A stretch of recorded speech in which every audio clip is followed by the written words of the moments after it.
இந்த பிரதோஷ வழிபாடு நம்ம பண்றதுனால நமக்கு என்னென்ன மாதிரியான நன்மைகள்லாம் ஏற்படுது சார்? இந்த பிரதோஷ வழிபாட்டில் முக்கியமான இன்னொரு சிறப்பு என்னன்னு கேட்டோம் அப்படின்னா, அதாவது எந்த மனுஷாலாக இருந்தாலும் உங்களுடைய ஜாதகத்தில் ஏதாவது ஒரு தோஷம் இருக்கும். யோகம்ங்கிற 3 எழுத்தும் கண்டிப்பாக இருக்கும். யோகம் இருக்கக்கூடிய அந்த ஜாதகத்தில் தோஷம் அப்படிங்கிற 3 எழுத்தும் கண்டிப்பாக இருந்துகிட்டு இருக்கும். அந்த மாதிரி உங்கள் ஜாதகத்தில் எந்த தோஷம் இருந்தாலும், அதாவது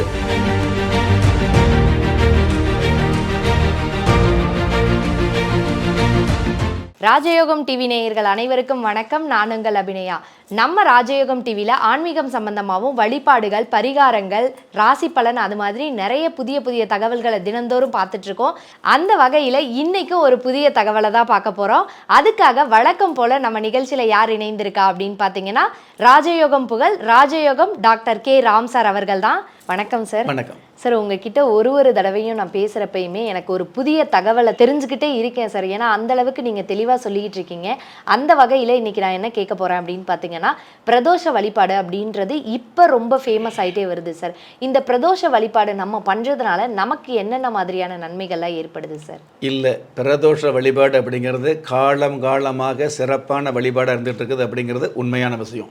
இப்போ நமக்கு தேவைகளும் ஆசைகளும் எதிர்பார்ப்புகளும் அதிகமாக இருக்கிறதுனால எந்த சாமியை கும்பிட்டா நல்லது, எந்த நேரத்தில் கும்பிட்டா நல்லது அப்படிங்கிறத தேடி இந்த தெய்வ சன்னதியில் நாடி போகிறோம் அப்படிங்கிறது உண்மையான விஷயம். எது எப்படி இருந்தாலும் இந்த பிரதோஷ வழிபாடு, எவ்வளவோ வழிபாடுகள் இருந்தால் கூட இந்த பிரதோஷ வழிபாடுகளுக்கு பிற வழிபாடுகளுக்கு மேலே பிரதோஷ வழிபாட்டுக்கு மிக மிக சிறப்பு இருக்கிறதாக சாஸ்திரம் சொல்லி வச்சிருக்குது ஒன்று. அதே மாதிரி இந்த பிரதோஷ வழிபாட்டில் முக்கியமான இன்னொரு சிறப்பு என்னன்னு கேட்டோம் அப்படின்னா, அதாவது எந்த மனுஷாலாக இருந்தாலும் உங்களுடைய ஜாதகத்தில் ஏதாவது ஒரு தோஷம் இருக்கும். யோகம்ங்கிற 3 எழுத்தும் கண்டிப்பாக இருக்கும். யோகம் இருக்கக்கூடிய அந்த ஜாதகத்தில் தோஷம் அப்படிங்கிற 3 எழுத்தும் கண்டிப்பாக இருந்துகிட்டு இருக்கும்.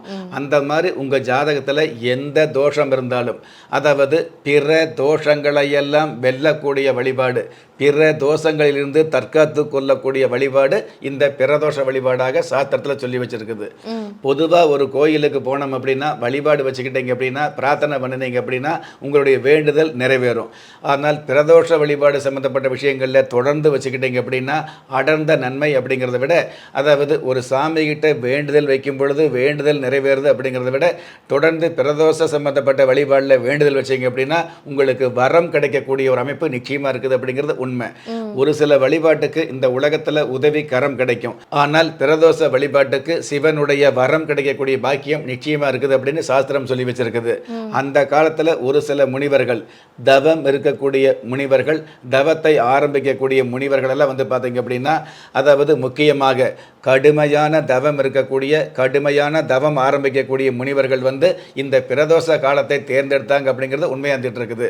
அந்த மாதிரி இந்த வாழ்க்கையில், அதாவது கலிகால வாழ்க்கையில் கடுமையான கஷ்டத்தில் உள்ளவங்க, கடுமையான சோதனையில் உள்ளவங்க பெருமையான வாழ்க்கை வாழணும் அப்படின்னா இந்த பிரதோஷ வழிபாடு அப்படிங்கிறது அருமையான அமைப்புக்கு உங்களை எடுத்து செல்லும் அப்படிங்கிறது உண்மை. சரி, இப்போ இந்த பிரதோஷ நாட்கள்லாம் தானங்கள் பண்ணுறதுக்கான வாய்ப்புகள் இருக்கா சார்?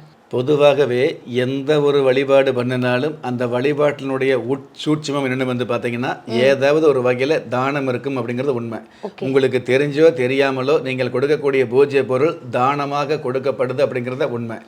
சுவாமி சன்னதியில் கொடுக்கக்கூடிய அந்த பிரசாதம் பார்த்தீங்கன்னா மற்றவர்களுக்கு கொடுக்குறோம் இல்லையா, அதாவது மற்றவர்களுக்கு பிறருக்கு கொடுக்கக்கூடிய அமைப்பு இருக்கிறதுனால தான் அது பிரசாதம் அப்படிங்கிற விஷயத்தை சாஸ்திரம் சொல்லி வச்சிருக்குது. அந்த மாதிரியான பிரசாத சம்மந்தப்பட்ட விஷயங்களை தானம் பண்ணும் பொழுது நமக்கு நல்லது இருக்குது அப்படிங்கிறது இயல்பான ஒன்று.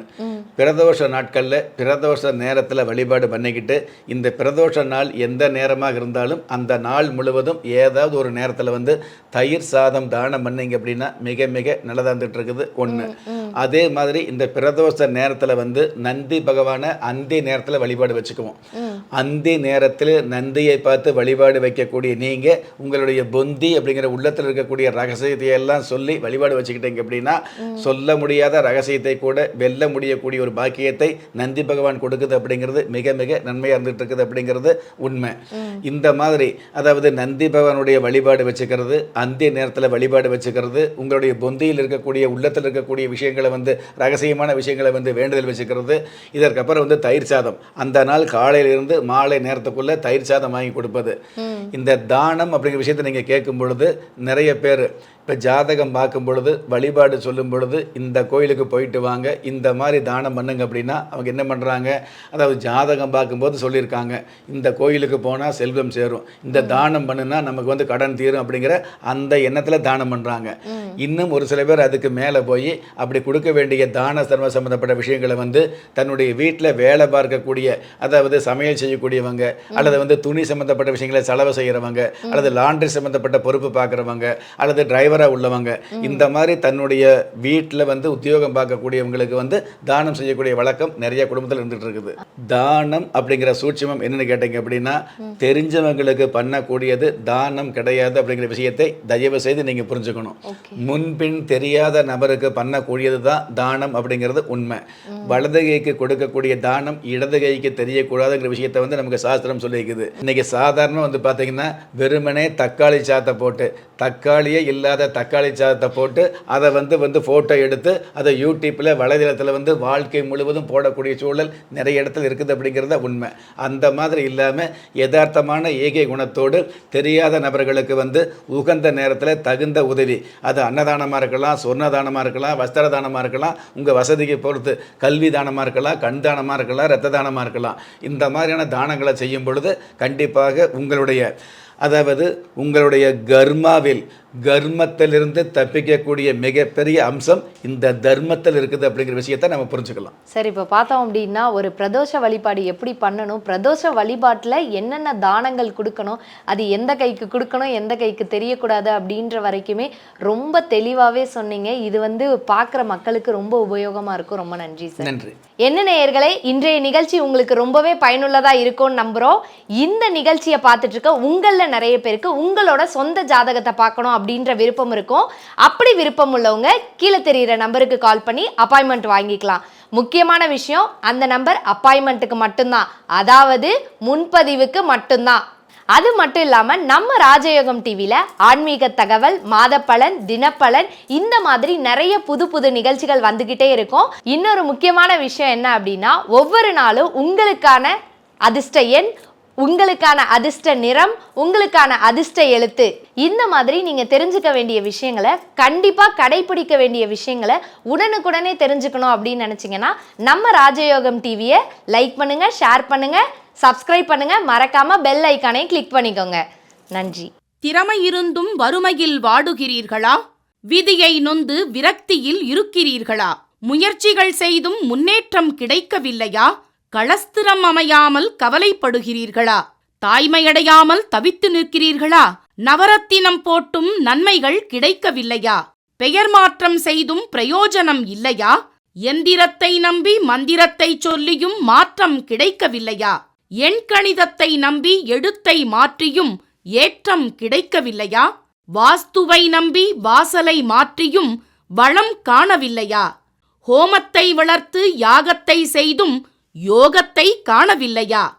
திரும்பிய பக்கமெல்லாம் திண்டாட்டங்களையே சந்தித்த உங்களை யார் கைவிட்டாலும் ஆன்மீகம் கைவிடாது.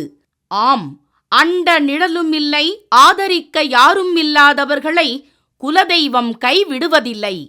கிள்ளிக் கிடைக்கக்கூடிய யோகங்களை அள்ளிக் கொடுக்கக்கூடிய ஆன்மீக அற்புதம் குலதெய்வ விருட்சம். திக்கற்ற யாவரும் ஒப்பற்ற பயன்பெற வாங்கி பயனடைவீர்.